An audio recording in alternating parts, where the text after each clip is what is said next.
Isang mapagpalang hapon sa ating lahat mga kapanalig. November 18, 2023, araw ng Sabado. Ako po inyong kapanalig, Koy Lopez, ang kumpare nyo sa balat ng radyo. Pare ko, pare ko. Wow, may pa intro pa. Ayan, magandang hapon po mga kapanalig. Ako po ang inyong lingkod, Camille Mongcal de la Cruz. At magandang hapon po sa ating mga kapanalig na nakasubaybay sa ating Facebook Live o sa ating Facebook page na DZRV846 at Kapanalig Community. At syempre, magandang hapon din po sa ating mga kapanalig na nakatutok po sa kanilang mga talapihitan sa Veritas 846, ang radyo ng simbahan. At syempre sa mga viewers din po natin sa Veritas TV, Sky Cable Channel 211. Kamusta ka naman, pare ko? Okay naman. Sa sobrang busy ko, hindi na ako nalimutan ko na magtanggal ng beauty. Next Saturday na lang. Bala ko nga sana mag-mask kasi para medyo maayos tingnan ka. So, yung mask ko, madumi. Madumi rin pala. Hindi, joke na mga kapal. Hindi na ako nag-mask para at least pantay. Oo, pantay tayo. Oo. Ayan, syempre magandang hapon po sa mga kakabukas pa lamang ng kanilang mga talapihitan. Ayan, sa mga kakagising pa lang mula sa kanilang mga siesta. Ayan mga kapanalig, ang programa po natin ay alas 3 ng hapon hanggang alas 4 ng hapon. Isang oras lang po yan. Kaya po sana po samahan niyo po kami at sana po lagi po namin inihiling ni Camille na every time po na ang program po na kapanalig kayo naka-ere, kalimutan muna ang problemang pinagdaraan. Isang oras man lang mapagaan namin ang inyong mga pakiramdam o dinadala. Tama. At syempre, medyo to lighten up the mood mga kapanalig. Pero syempre pare Koy at mga kapanalig, upang umpisahan ang ating programa ngayong hapon, simulan po muna natin ito sa isang panalangin. Sa ngalan ng Ama, ng Anak at ng Espiritu Santo. Amen. Ama naming mapagmahal, maraming salamat sa iyong walang kapantay na pagmamahal sa amin. Naway gabayan niyo po ang bawat isa sa amin at gawing instrumento upang maibahagi sa kapwa ang bawat salita mo. At naway patuloy niyong pagpalain ang bawat isa. Ibahagi naman natin ang Bible verse ngayong hapon mula sa Matthew chapter 19 verse 26. But Jesus looked at them and said, "With man this is impossible, but with God all things are possible." Sa ngalan ng Ama, ng Anak at ng Espiritu Santo. Amen. Kapanalig Hour. Ayan, at dahil bukas na ang ating programa at umpisahan natin sa opening prayer or panalangin, mga kapanalig, kami po ay excited po na ipakilala po sa inyo ang aming special guest ngayong hapon dahil malapit po sa aming puso at syempre naging katrabaho din po natin ito dito sa Veritas. Pero bago po namin ipakilala, balikan po muna natin ang Ate Camille yung naging usapan natin last Saturday. Ang topic po natin mga kapanalig, pamilya ko, masayang naglilingkod kay Kristo. At yung naging guest natin dyan, Ate Camille, si Brother Rainiel, Kaangay and family. Na talaga namang siksik, liglig at umaapaw na inspirational messages ang kanyang mga na-share sa atin at sa ating mga kapanalig. Kaso nga lang, hindi nga lang sila naging kompleto nung araw ngayon kasi yun nga, may formation, yung mga bata, and busy rin si Mami. Mami. At hopefully, pare Koy, makasama natin ang buong pamilya nila, ma-interview din natin. Kasi medyo nabitin din tayo. Gusto rin natin pakinggan yung mga sharing ng mga bata kung paano ba sila naipalaki ng kanyang mga magulang or nag-guide sila ng tama din. Tama. At syempre mga kapanalig, wag po ninyong kalimutan na i-share ang ating Facebook Live ngayong hapon sa mga nakatutok dyan sa ating FB Live. Kaya naman share na mga kapanalig at supportahan po natin ang ating mga social media account dito sa Veritas 846, ang radyo ng simbahan. At sa ating pagbabalik ay makikilala na po natin ang ating kakwentuhan ngayong hapon. At ikaw pa rin ay nakikinig sa Veritas 846, ang radyo ng simbahan, at ang programa po natin Kapanalig R. Kasama niyo po ang inyong kapanalig Koy Lopez, ang kumpare nyo sa balat ng radyo. At ako naman po ang inyong lingkod, Camille Mongcal de la Cruz. Naku, magandang pag-uusapan natin ngayon, Ate Camille, the miracle of prayer. Dahil ang pinagdaanan nitong ating guest ngayong hapon ay talaga namang matatawag natin na isang milagro. Yes, totoo yan. Talaga talaga naman pagdating sa pagbibigay ng inspirasyon, talagang ma-inspire po tayo mga kapanalig dahil kakaiba ang kanyang pinagdaanan sa buhay at kami po ay gusto na naming ipakilala ang ating special guest ngayong hapon. Please welcome Brother Mark Manangkayal live via Zoom. Good afternoon, Mark. Hello. Hello. Narinig niyo ako? Oo, Yes. ayan. Hello. Yes, narinig ka namin, Brother Mark. Yes, good afternoon. Ayan, Mark, kamusta ka naman? Okay naman, lumalaban pa din. Yun ang mahalaga doon, lumalaban pa din. Brother Mark, meron ka bang gustong batiin bago tayo mag-umpisa sa ating pag-uusapan ngayong hapon? Syempre binabati ko ang aking mga kaibigan. Tropang G at ang sessionista sila. At nanonood pala. Sorry. Ayan. Okay. Nako, Brother Mark, ikaw ba ay marami bang pinagkaabalahan ngayong hapon o ngayong araw? Asa ngayon wala. Pinaghandaan ko lang yung oras na to at yung araw na to. Naku, maraming salamat Brother Mark dahil napaunlakan mo kami na makakwentuhan ka ngayong hapon kahit kahit isang oras lang. Brother Mark, ano ba yung ano ang iyong pinagkakabalahan bago ka magkasakit? Ikaw ba ay naging aktibong miyembro po sa gawaing simbahan? Bago ako magkasakit, ako ay isang accounting supervisor sa isang vegetarian company. And ako ay isang member ng Lector and Commentator Ministry ng St. Paul of the Cross Parish dito sa Caloocan. Gaano ka nakatagal na na miyembro ng St. Paul? 8 years. Tagal na rin. Pero yun lang talaga yung ministry na na pinasok mo, Brother Mark. Bago mag-lector na meron akong from the youth ministry, parish youth ministry, naging member din ako doon. Naging youth coordinator. Tapos naging bahagi din ako ng Vicariate Youth Council dito sa Vicariato ng Bagong Silang. Sino naman yung mga naging inspirasyon mo bilang isang aktibong kabataan sa simbahan na hanggang ngayon ay nakikipag-participate pa rin sa inyong parokya? Fourth year high school ako nung pumasok ako naging active ako ng simbahan. And sa una, simba-simba lang. Para eventually merong ginamit sila na instrument para makapasok ako ng youth ministry. Ayun, nagtuloy. Hanggang build up, naging lector. Ayun, na-stop last year lang.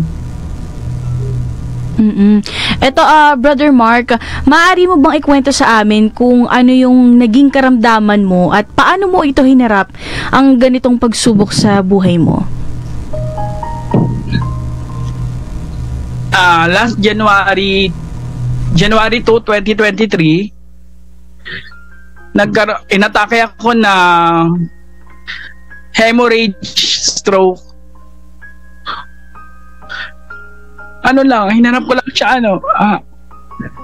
story, medyo na emotional ako. Okay lang. Hinanap ko siya parang, kasi before, wala akong idea about stroke. So, nung nagkasakit ako, nanonood ako ng mga sa YouTube ng mga about the stroke, ano bang klase ng stroke, ano yung sanhi, ganun. Hinarap ko siya, hinarap ko siya, tinanggap ko na lang siya na ganito na yung kalagayan. Kasi wala naman na magagawa. Nandito na tayo eh. Parang gano'n. Mark, Nung na-stroke ako, parang ako... Mark, ilang buwan kang na comatose?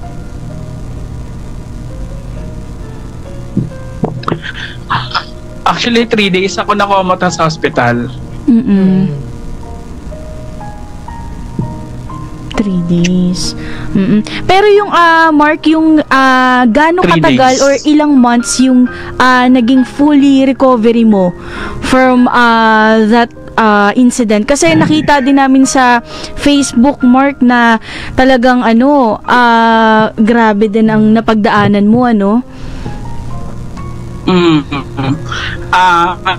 months bago ako naka-recover ng... Hindi pa naman totally recover. Pero nandun na tayo sa stage na papunta na tayo sa totally recovered. 8 months ako noon na medyo nangangapa, ganun. Pero sa awa ng Diyos, yun. Kasi nung una, parang higa lang, tapos wheelchair lang yung ko. Naka-wheelchair lang ako, tapos from at ngayon, hindi ko gamit yung wheelchair. Naglalakad na rin ako, nakakalakad-lakad na rin ako. Sino yung sino Mark yung mga tumulong sa iyo, mga kasama mo na habang nagre-recover ka? Sino yung gumabay sa iyo?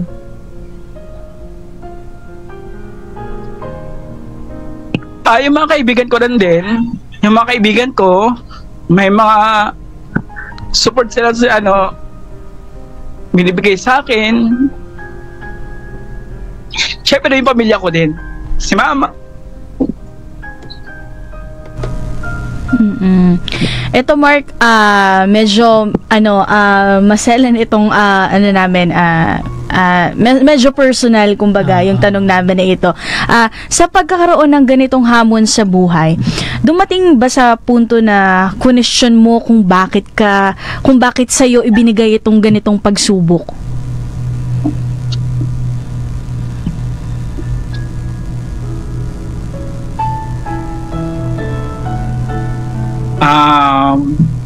Sabi ko, hindi ko naman siya siguro question. Parang lang. Ano ba? Hindi ko masabing kina-question ko kasi. Parang go with the flow na lang ako eh. Kasi nandito na ako, parang gano'n. Last year lang to nangyari, no? Yes, January 2, 2023. Ano yung nagpapalakas sa iyo, Kuya Mark? Para harapin yung ganitong pagsubok. Syempre sila mama. Yung family.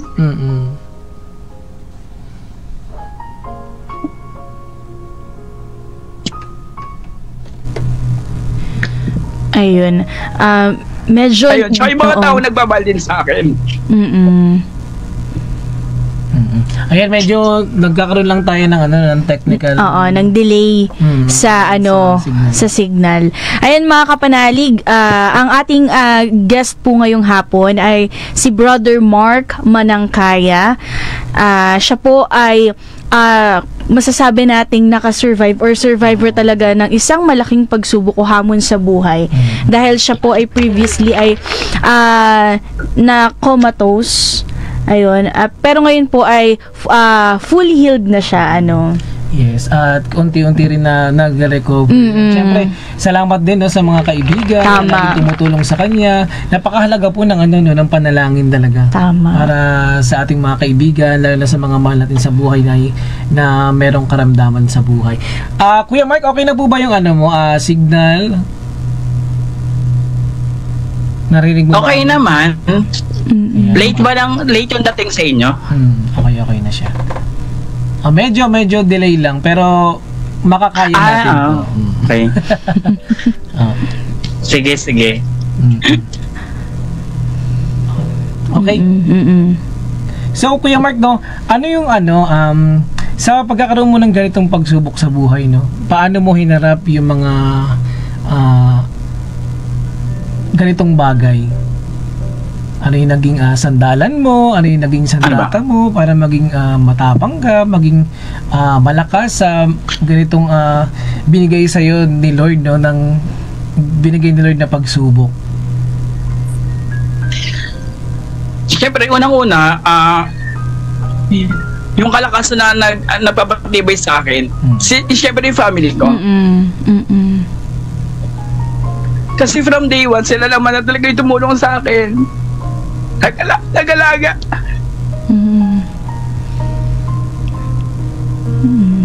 Talagang ang laki ng naging parte ng kanyang pamilya sa pag-healing, sa healing process. Sobra. Siyempre ang Diyos din. Siyempre. Ayan. Mga kapanalig, sa mga nakatutok sa ating Facebook Live, makikita po ninyo yung pictures Naalala ko ni... yes, Mark.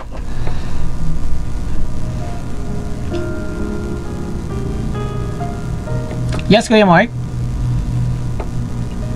Naalala ko pa nung during that time na talaga, yung hindi pa masyadong nakaka-recover. Habang nagbo-browse ako ng Facebook ko, meron akong isang Bible verse na na nabasa. Yung Corinthians 10:13, parang yung walang naman na ibibigay na parang summary lang, walang ibibigay na pagsubok sa'yo ng Diyos kung hindi mo kaya. Parang ayun lang, napag-isip lang ako. Parang sinabi ko lang sa sarili ko, baka kaya ko to. In time lang siguro. Tama. Ayan mga kapanalig, tuloy-tuloy lamang po ang ating kwentuhan kasama si Brother Mark Manangkaya sa ating pagbabalik. At kami po ay nagbabalik mga kapanalig. Magandang hapon po sa lahat ng mga nakikinig sa ating programang Kapanalig R. Magandang hapon po sa mga bagong bukas pa lang po ng kanilang mga radyo.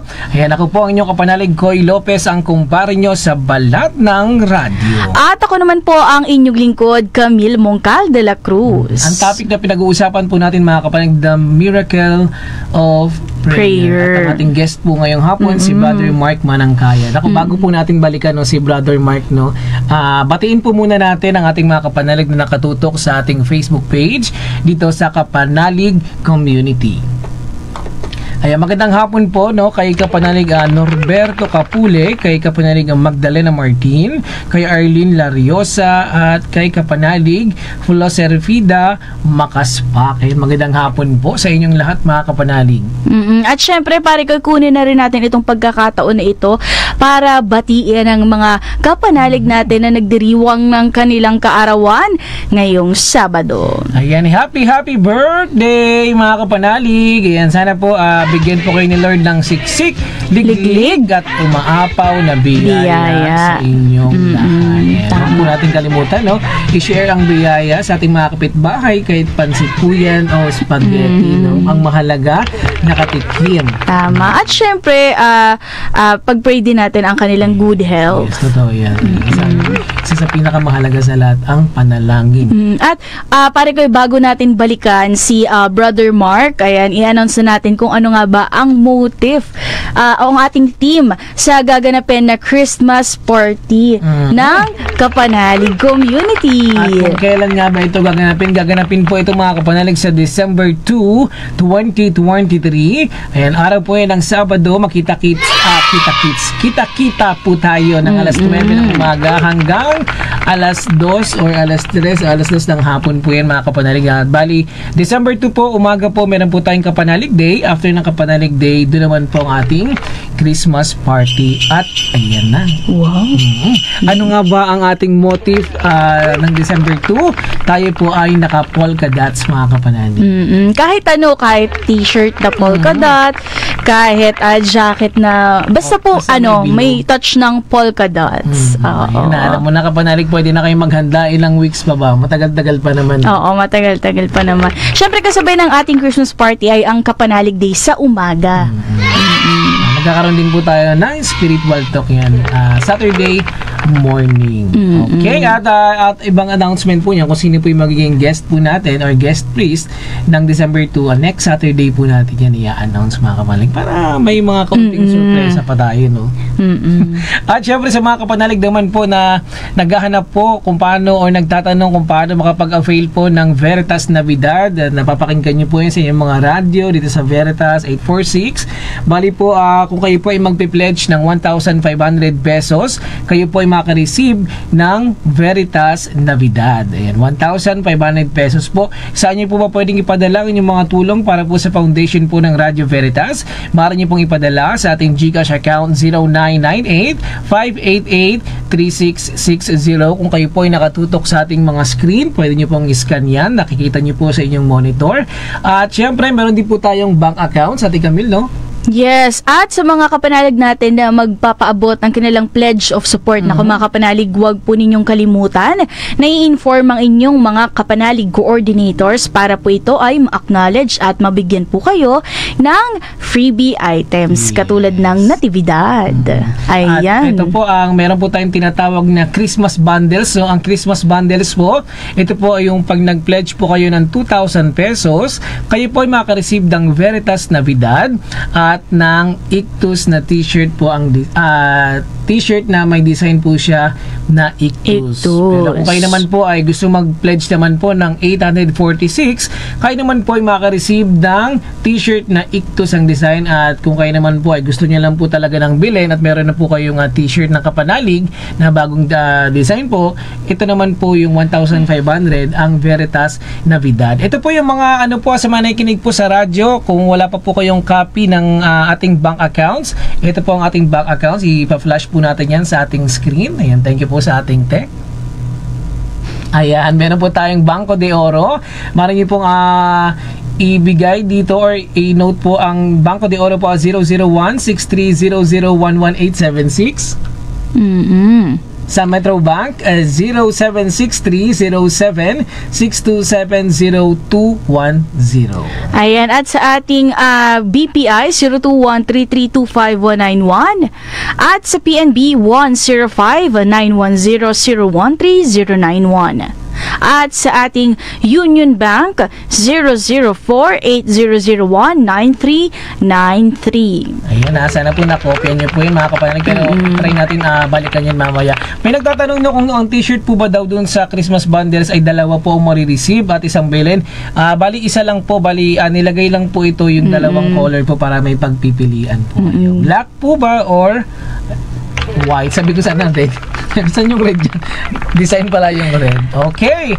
Ayan, balikan na po natin si Brother Mark Manangkaya. Magandang hapon, Brother Mark. Hello, magandang hapon. Ayan, medyo lively na si Brother. Naka-recover na kahit. Nakainom ka na po ng tubig. Nakainom na ng tubig. Sa totoo. Pero alam mo na, Ate Camille, no, Brother Mark, sa mga kapanayin, sa totoo lang, hindi po talaga biro yung pinagdaanan po ni Brother Mark sa kanyang buhay. Talaga naman, kahit sino, talaga may iyak pag binalikan mo yung mga panahon na, alam mo yun na, akala mo mawawala ka na sa mundong to. Pero binigyan ka pa rin ng chance ni Lord na para mabuhay. At magkaroon ka ng panibagong mission dito sa mundo. Brother Mark, kamusta ka naman ngayon? Anong pinagkakaabalahan mo ngayon? Asa ngayon, wala. Tamang pahinga lang talaga. Tapos recovery, tapos nag-therapy din, ganun. Yung therapy mo, ano siya, every ilang beses sa isang linggo? Dati, ito rin yung isa kong pinagpapasalamat kay Lord. Kasi dati, yung bago ako mag-start ng therapy, 2 beses sa isang linggo. Ngayon, 1 beses na lang. Bali, mabilis yung yung progress, no?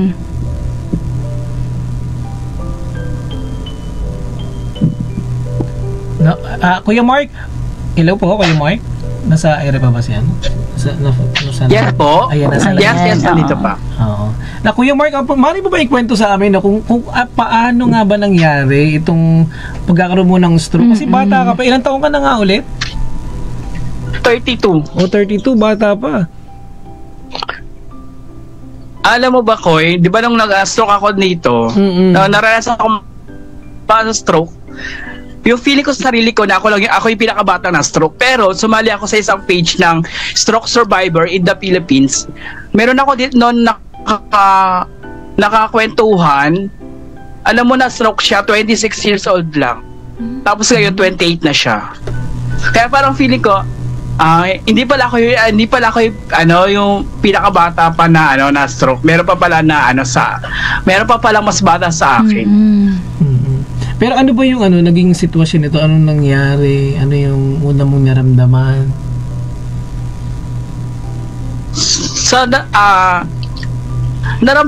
Wala naman talaga wala akong naramdaman. Parang walang symptoms biglaan lang talaga. Parang biglaan lang talaga. Kasi doon pero ano pa rin nagpapasalamat pa rin ako kay Lord kasi during nung January to ng gabi, dapat doon matutulog na talaga ako. Pero may mga kaibigan ako nagaya sa akin lumabas. Tapos after namin kumain, doon ako inatake. Sabi ko, paano na lang ako natulog ako? As in, kung matutulog na ako noon, natake ako na natutulog, so hindi na ako magigising. Ayun pa rin, nagpapasalamat pa rin ako kay Lord na binigyan niya pa rin ako ng pagkakataon na mabuhay. Amen. Amen. At i-share ko lang Sige. Tamang-tama yung tema, miracle of prayer. Kasi during nung na-confine ako dun sa hospital, meron akong kaibigan, ng grupo ng kaibigan na gabi-gabi pupunta sila doon para mag-grocery, mag-alay ng prayer sa akin hanggang sa makalabas ako. Tapos meron doon sa hospital, meron doon parang born again Christian ata yun na pinag-pray over ako. Yun hanggang sa gumaling, lumabas, sa discharge, hanggang dito sa bahay. Ayun, tuloy-tuloy pa din. Kaya malaking bagay yung panalangin talaga. Ang laki ng ginampan ng role ng mga prayers ng mga nagmamahal sa iyo. Marco, Kaya napakahalaga ng panalangin. Kahit kung ikaw ay kaibigan, tapos wala ka man lang mabigay sa ngayon na financial support, napakalaking halaga na po ng panalangin. Medyo yung iba kasi parang akala nila walang nagagawa ang panalangin, pero maganda po at malaki po yan, para malaking tulong po yan, lalo na po sa mga kapanalig natin at mga mahal natin sa buhay. Kasi mga kapanalig, share ko lang din kay Kuya Mark kasi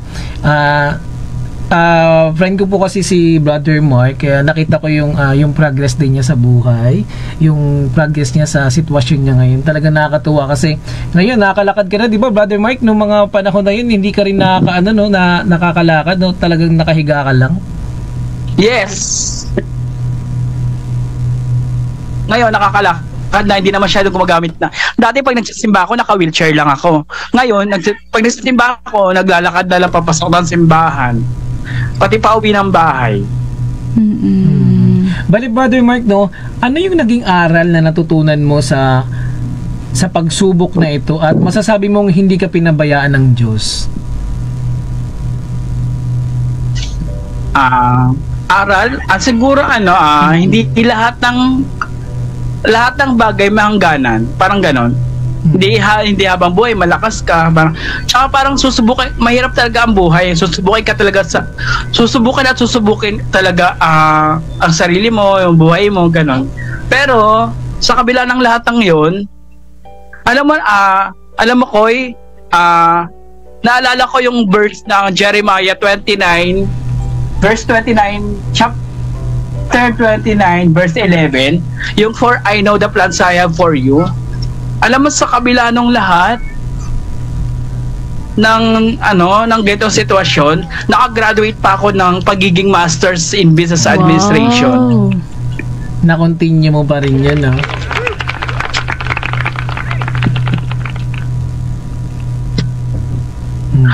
Na hindi ko inaasahan. Kasi parang sa sarili ko, sinet ko na yung sarili ko na ang plano ko next year na ako gagraduate. Kasi yung sa sitwasyon nga. Pero pag ang Diyos ang may plano, wala. Talagang gagawin mo na lang. Totoo yan, no? Sabi nga, di ba, mas higit na maganda ang plano ng Diyos kaysa sa mga plano natin sa buhay. Tama. Oh. Yes, tama yun.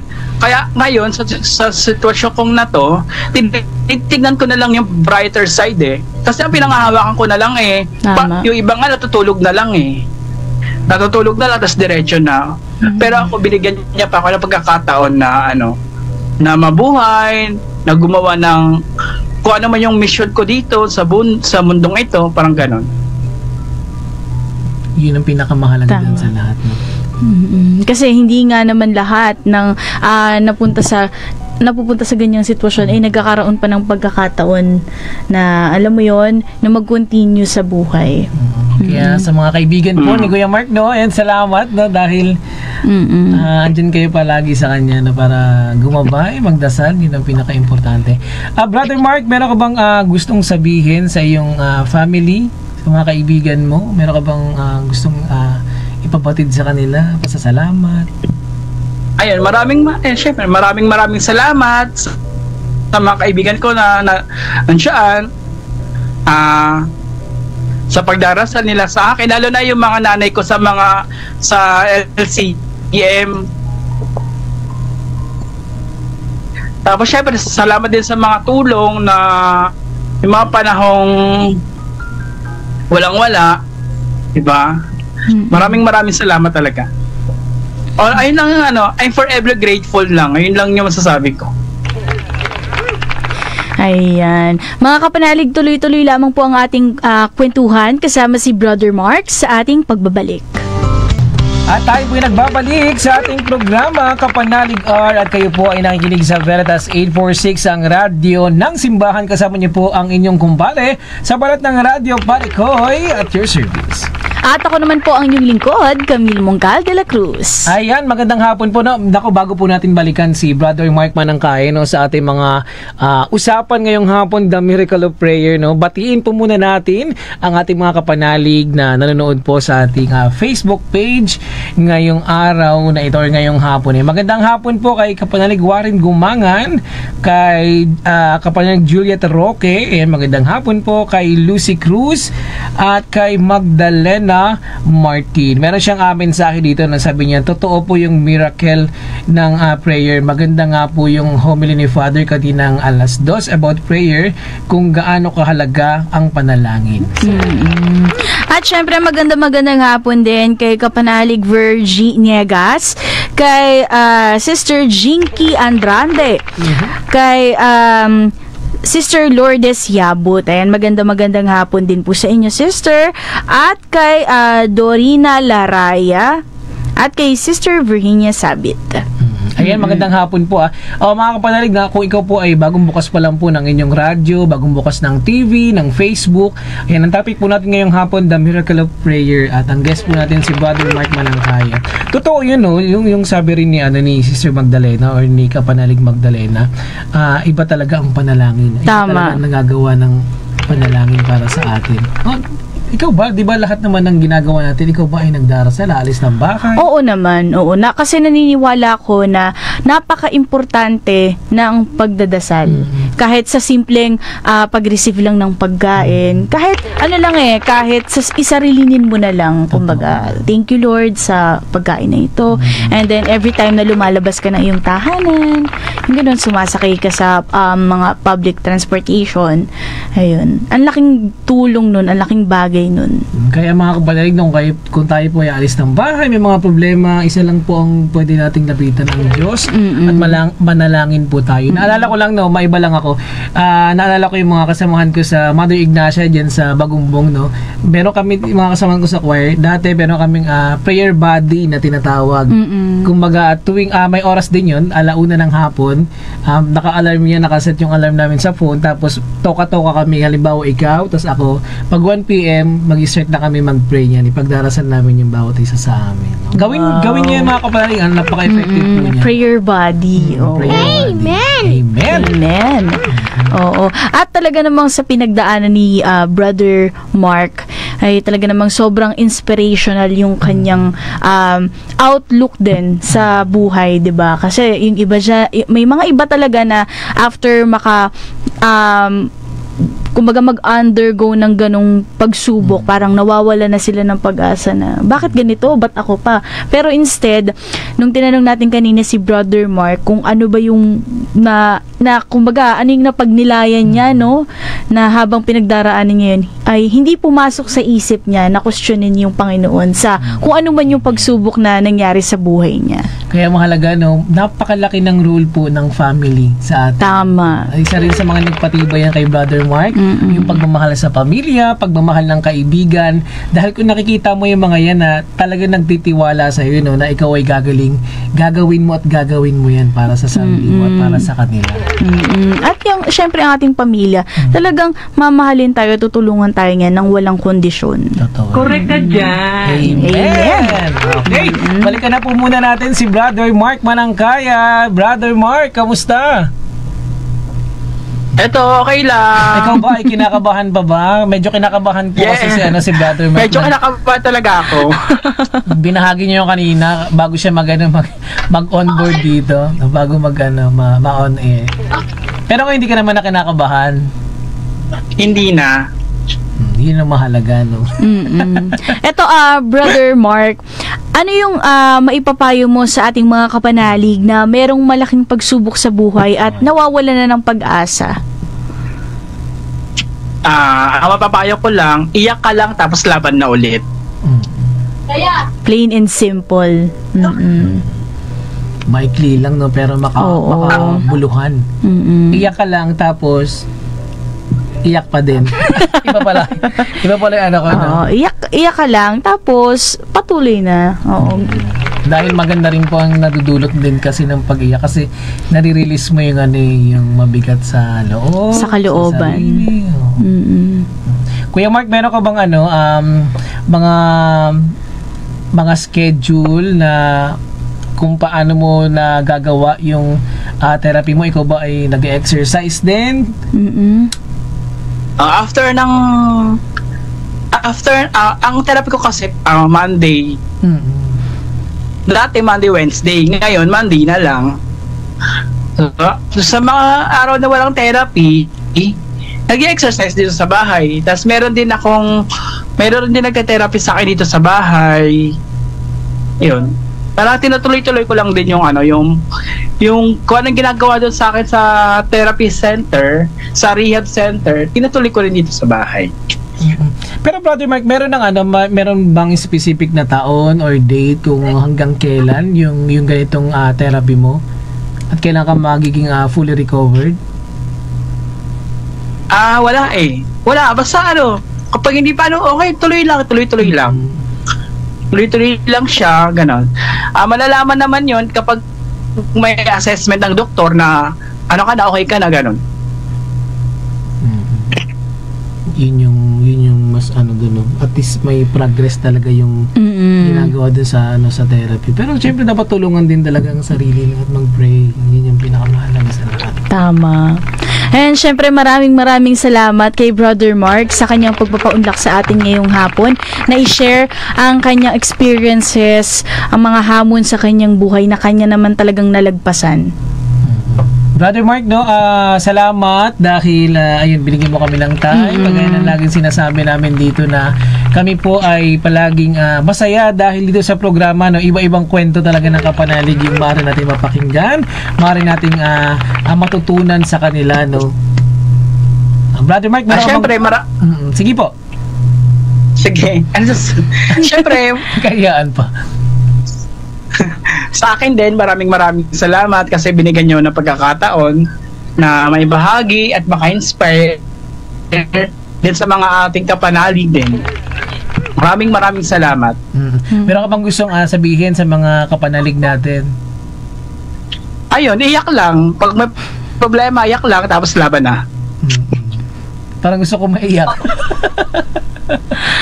Ayan, thank you Brother Mark. Si Brother Mark kasi hindi rin ako sa'yo na medyo hindi siya tawa ng tawa kasi pagkausap po itong mga kapanalig talaga masayahin dito si Brother Mark Manangkaya.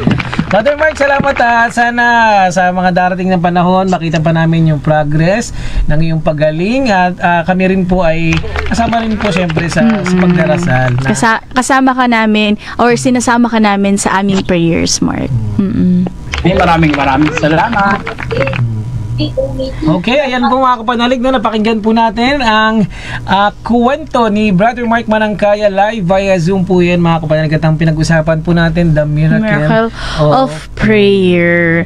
Ayan, medyo mabigat din ang na-share sa atin ni Brother Mark na kanyang kwento, pero ayun nga, sa awa ng Diyos, talagang milagro ng panalangin. Kaya mga kapanalig ha, kung may mga kakilala kayo na may mga pinagdadaanan, wag po nating kalimutan na isama sila sa ating mga panalangin, dahil hindi po natin alam kung gaano kalaki ang naitutulong nun sa kanilang buhay.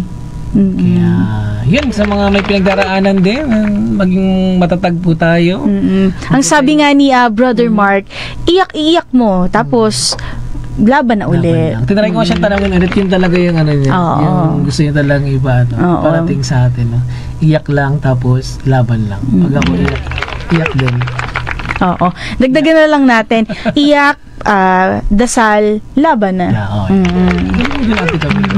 Kaya ang kapanalig, smile. Huwag kalimutan maging masaya kahit papaano. No? Dahil ang problema, hindi naman kasi nawawala yan, pare ko, at mga kapanalig, nandyan talaga yan. It's, kung paano lang natin siya i-handle, di ba?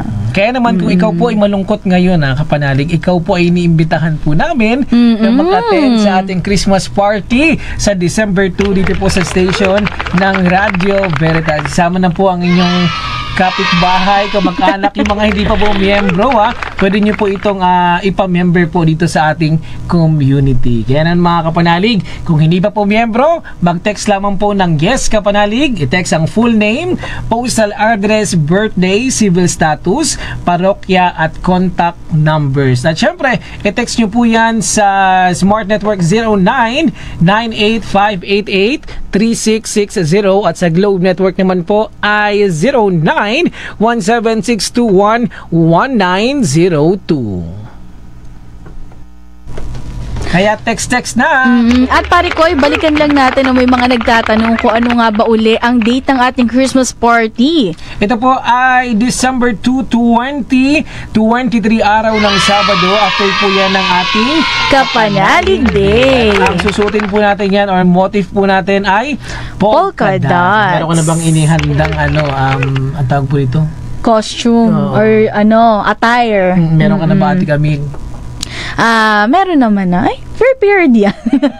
Ako wala. Ito mga kapanalig, kahit po t-shirt, anything po na na semi-formal or kumbaga presentableng tingnan. Naku, excited na ako kasi alam niyo kung bakit mga kapanalig. Marami pong inihandang mga sorpresa at talaga naman lahat po ay may maiuuwing regalo. At ito pa, pare ko, balita ko si Ma'am Apple ay nagbabalot-balot na ng regalo. Hindi ko nga alam kung natutulog pa si Ma'am Apple Kasi pag nagbabiyahe siya, feeling ko nagbabalot pa rin si Ma'am Apple. Grabe. Ayan, kaya naman mga kapanalig, kaabang-abang po yan dahil talagang pupunuin po ng ating kapanalig coordinators ng games o prizes ang ating Kapanalig Christmas party dahil ito po ay first ever after pandemic. Kaya pwede niyo pong idala or dalhin ang inyong mga apo or pamangkin dahil meron po tayong mga inihanda rin pong sorpresa para sa mamimigay po kami ng picture ko. Picture ni pare ko. Ay. Parang din naging masaya. Ayan. At syempre mga kapanalig, maaari din po kayo magdala ng inyo pong mga konting pang potluck kumbaga na pwedeng may share sa inyo pong mga kapwa kapanalig na a-attend. Kaya meron din po kaming inihandang pagkain para sa inyo.